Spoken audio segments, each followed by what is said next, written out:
আমাদের বলা হয়েছে 1.45 গুণ 10-এর অষ্টম ঘাত গুণ 9.2 গুণ 10-এর ঋণাত্মক 12তম ঘাত, 3.01 গুণ 10-এর ঋণাত্মক পঞ্চম ঘাতকে গুণ করে গুণফলকে দশমিক সংখ্যায় এবং বৈজ্ঞানিক প্রতীক দিয়ে উভয় রূপে প্রকাশ করতে হবে।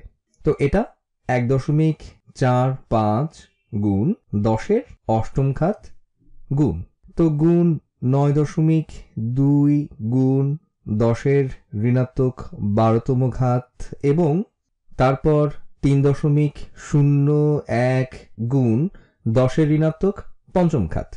এখন এর মানে হলো যখন আমি বন্ধনীগুলিকে বাদ দিয়ে একটির পর একটি গুণাকারে লিখি, আমি শুধুমাত্র গুণই করছি। এই রাশি গুণ এই রাশি গুণ এই রাশি, যেহেতু সবগুলি গুণের মধ্যে আছে, তো এটা কোনো ব্যাপার না যে আমি কোন ক্রমে গুণ করব, এবং এই বিষয়টা মাথায় রেখে আমি ক্রমটি এখানে বদলে দেই। এটা 1.45-এর মতো একই হবে, যেটা ঠিক এখানে আছে, গুণ 9.2 গুণ 3.01 গুণ 10-এর অষ্টম ঘাত। আমাকে এটি বেগুনি রং দিয়ে করতে দাও।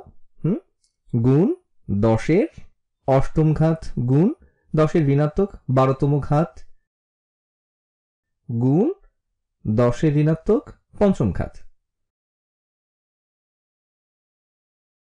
এটা খুবই কাজে আসবে, কারণ এখন আমাদের 10-এর সবগুলি ঘাত ঠিক এখানে আছে এবং এটাকে আমি বন্ধনীর মধ্যে রেখে দিতে পারি, এবং আমার 10-এর ঘাতবিহীন সংখ্যাগুলি ঠিক এখানে আছে এবং আমি তাদের সরল করতে পারি। যদি আমাদের 10-এর একই ভিত্তি থাকে তাহলে আমি ঘাতগুলি যোগ করতে পারি। তো এটা হবে 10-এর ঘাতের 8 বিয়োগ 12 যোগ 5,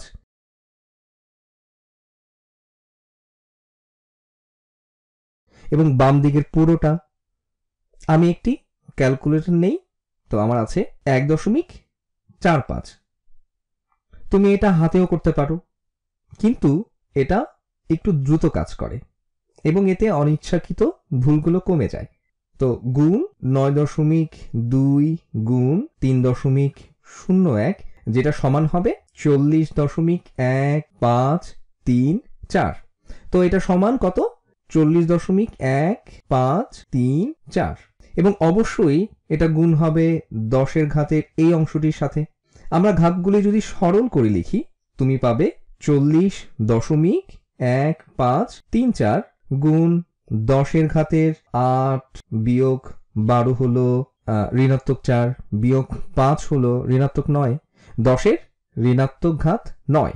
এখন তুমি বলতে পারো যে এটা ইতিমধ্যে বৈজ্ঞানিক রূপে লেখা আছে, কারণ আমার এখানে কিছু সংখ্যা আছে যা 10-এর কিছু ঘাতের সাথে গুণাকারে আছে, কিন্তু এটা সম্পূর্ণরূপে বৈজ্ঞানিক প্রতীকরূপে নেই।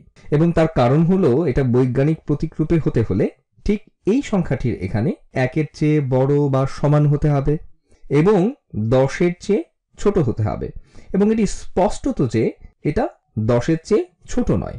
প্রথমত এটাকে বৈজ্ঞানিক প্রতীক রূপ হতে হলে তোমার ঠিক এখানে শূন্য ব্যতীত একটি সংখ্যা থাকতে হবে, এবং তারপর এখানে দশমিক হবে, এবং তারপর সবকিছু, এবং তোমার এখানে শূন্য ব্যতীত একটি সংখ্যা দরকার। এখানে আমাদের স্পষ্টতই দুটি অঙ্ক আছে, এটা 10-এর চেয়ে বড় অথবা 10-এর চেয়ে বড় বা 10-এর সমান। তোমার এটাকে 10-এর চেয়ে ছোট হতে হবে এবং 1-এর চেয়ে বড় বা সমান হতে হবে। তো এটি করার সর্বোত্তম উপায় হচ্ছে এই জিনিসটিকে ঠিক এখানে বৈজ্ঞানিক প্রতীকরূপে লেখা। এটা 4.01534 গুণ 10-এর মতোই, এবং এটি আরেকটি উপায় চিন্তা করা যায়, তা হলো 40 থেকে 4-এ গিয়ে আমাদের এই দশমিকটিকে বামে সরাতে হবে। 40 থেকে 4 হওয়ার জন্য দশমিকটিকে বামে সরানো মানে হলো তুমি এটাকে 10 দিয়ে ভাগ করছো, তো তোমার এটাকে 10 দিয়ে গুণ করতে হবে যাতে সবগুলি সমান হয়ে যায়। অথবা আরেকটি উপায় এটি চিন্তা করা যায় যে 4 এবং এই অঙ্কগুলি গুণ 10 হলো 40.1434 এর সমান হবে, এবং এই অঙ্কগুলি গুণ 10 এর প্রথম ঘাত, এটা 10 গুণ, এটি গুণ 10 এর ঋণাত্মক নবম ঘাতের মতোই একই, এবং আবারও 10 এর ঘাত, তো এটা 10 এর প্রথম ঘাত, 10 এর ঋণাত্মক নবম ঘাত হবে 10 এর ঋণাত্মক অষ্টম ঘাত।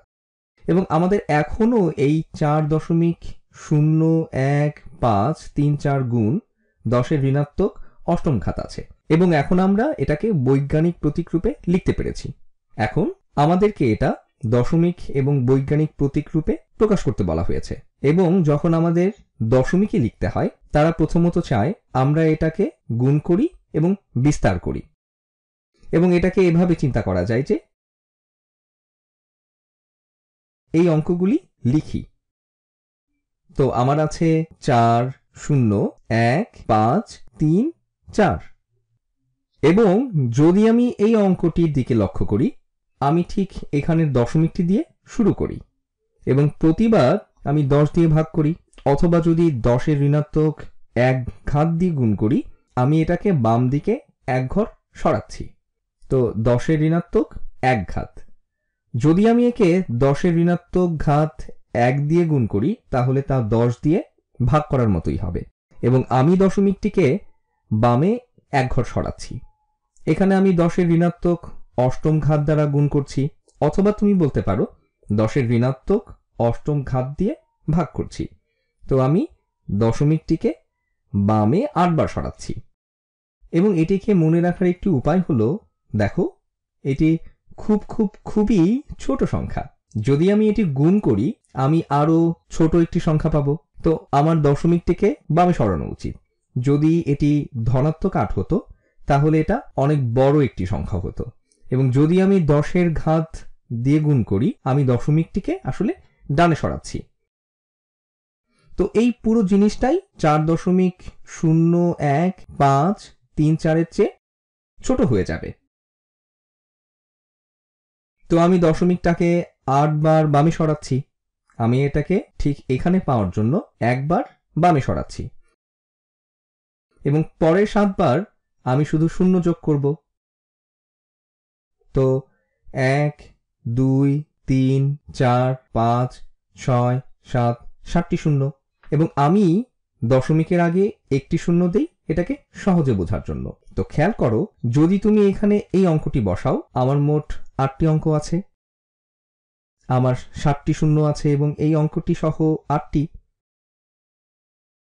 তো আবারও 1 2 3 4 5 6 7 8, এটা চিন্তা করার সর্বোত্তম উপায় হলো আমি ঠিক এখানে দশমিকটি দিয়ে শুরু করি। 1 2 3 4 5 6 7 8 8 বার 10 এর ঋণাত্মক অষ্টম ঘাত দিয়ে গুণ করার জন্য এটিই আসে, এবং আমি ঠিক এখানে এই সংখ্যাটিই পাই। এবং যখন তুমি এমন সংখ্যা দেখবে তুমি বিভিন্ন সংখ্যাকে বৈজ্ঞানিক প্রতীক রূপে লেখার গুণাবলীগুলো বুঝতে পারবে। এটা তুলনামূলকভাবে সহজ, এটা লিখতেও আসলে কম জায়গা লাগে, এবং তুমি জানো যে এই সংখ্যাটি কত বড়, এটি লেখা বেশ কঠিন। তো তুমি এটা লিখতে গিয়ে একটি শূন্য ভুলেও যেতে পারো, অথবা একটি শূন্য বেশিও দিতে পারো, এবং এখন কোনো ব্যক্তিকে বসে এটা সম্পর্কে ধারণা পাওয়ার জন্য শূন্য গণনা করে এটা কত বড় অথবা কত বড় হতে পারে তা বের করতে হবে। এটা 7টি শূন্য, এবং তোমার ঠিক এখানে এই অঙ্কটি আছে, এটাই আমাদেরকে 8-এ নিয়ে যায়। কিন্তু এই বৈজ্ঞানিক প্রতীক বিশিষ্ট সংখ্যাটির থেকে দেখতে এটি অনেক বেশি জটিল মনে হচ্ছে।